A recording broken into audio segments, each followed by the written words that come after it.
certainly a grinded out game. How did you just find a way despite shots obviously not falling? Just being who we are. I mean, we got the looks, we're getting good looks defensively, coming together. I just signed a mature team. You have a long layoff, obviously. There's going to be some rust, shake off and things like that. But we're doing a lot of really good things. I mean, I can't tell you how many wide open shots we missed. So continue to take them, continue to play the right way. But the biggest thing is we defended. And they made some threes late, but we really had them under 100 for a long period of time.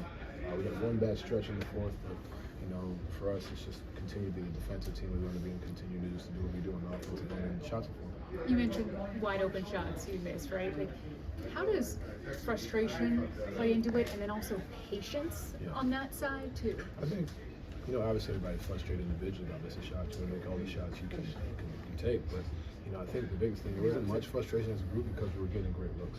If we were taking contested ones or bad ones, that's where the frustration really brews. But we're getting good looks, making the extra pass, making the one. We start the third, we got like 4 open looks. You know what I mean? Like just being relentless, never crashing the glass. Like we're not stopping. That's the biggest thing. Just continue to push through. That's what he does best. When it comes to what Isaac was able to contribute tonight, and for him to be someone that's not all that energetic on the court, more focused in, maybe off the court a little bit differently, but for him to show a little emotion at the dagger that he had at the end of the game, what does that mean? Yeah, he ain't y'all fooled, man. He's clowning all the time. He just does it low key, you know what I mean? But he's continued. My biggest thing with Isaac, and I've said it since I got here, like he works and he works and he works. We all know what he does defensively, but the minute I got here, I try to pride myself on being the first one in the gym, and I'm fighting with Isaac to try to be the first one here, and he's in there working nonstop, and the typical thing, as we all know in the NBA, a guy gets his contract and it's like, all right, I worked and I got it. He's still.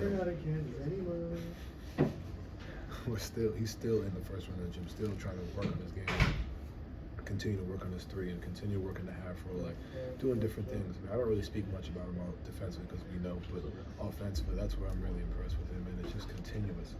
It doesn't stop. Good game bagging is going to continue, and I think I have open respect for him because it's been that way since I got here. He hasn't changed. He's going to continue to work, and you see nights like tonight, and throughout the season, you're seeing him reap the benefits of his hard work. Defensively, you guys have become one of the switch-heaviest teams in the NBA, and it's very different than what it was last year.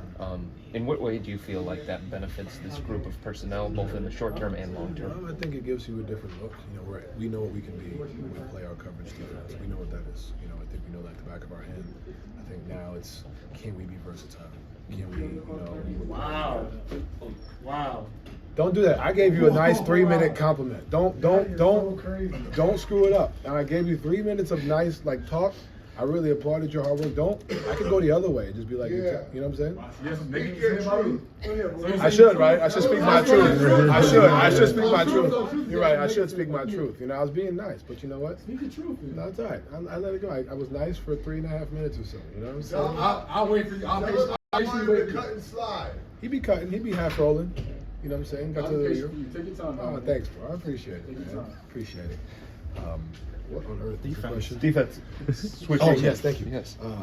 Like I said, being versatile, being able to do different things. When you're playing against, the likes of Boston, a space team like Indiana, you got to have Philly, Georgia, you got different things, Milwaukee, with the switch, be able to, there's the things we have to continue to work on and figure out, throughout the season. That's what I said at the beginning of the year, somebody asked me, I forgot one of y'all who it was, am I concerned about the drop necessarily? But we're going to make mistakes, and we have to continue to work on this to get better. Like I said, we know what we do in coverage, being able to put ourselves in different positions. I'm the low man. Jay is closing out in the wing. George is closing out in the wing. DG has to come over and help, has to crack the rebound. Are we doing those things? Because in the playoffs, you can't just be on defense. You got to be versatile on both ends of the floor. To that point, throughout the course of this season, the majority of your wins have been offensive driven. Do you feel like you guys have gotten to a point where you can win games in a multitude of ways yet, or are you still getting there? I think we can be better. I think we know what we can do. I think I'm never going to say we're a finished product. I think we have moments defensively and offensively where it clicks, and then offensively sometimes we just have moments, and sometimes defensively we have moments. But I think there's always going to be something that we can continue to work on and get better at. To our credit, we're doing it. We're not necessarily practicing as much outside of these 4 days we just had, but we haven't really had time to get in there and get the reps, so we're working through it in game. I think that's something that's going to continue to take time, and there's going to be lows, there's going to be different things, but at the end of the day, if we just continue to, buckle down and communicate, for sure. As you grow as a team and as you look to win games in different ways, how important is it winning a game when you have statistically as a team the worst shooting night you guys have had all I mean, year? it's huge. That's just a sign of a mature team, and we're not playing their record. They just beat the Denver Nuggets after Jokic hit 60 piece. You know what I'm saying? Like, so they got guys that can go, and guys that are hungry and continue to get better. So, I think you can look at it and say, oh, it's the Wizards, but no, they're a talented team. They got a lot of guys who are hungry. And 2 or 3 possessions away from losing that game, but for us, it's continue to be who we are defensively, and then trust each other on offense. You look at Isaac hitting the dagger, the swings from Darius, J.A. in the pocket, like offensively, getting big rebounds at the end of the game. Like those are the moments, those are the things that are going to take you to the next level, and especially when the shots aren't falling. Even when the shots aren't falling, you guys were not going away from the pass. You were still swinging the ball. How important is that for you guys to keep the ball popping? Huge. It's our habits. That's what we built on. Biggest thing I'm really happy with this whole year is we haven't really gotten too stagnant. Maybe the first half in Boston is the one thing that jumps out to me. But like outside of that, we continue to play and continue to trust each other. And that's really what it's all about. Is if we can do that consistently, continue through the ups, through the downs, continue to trust each other. We've been doing it all year. All right, thanks, Donovan. Thank you.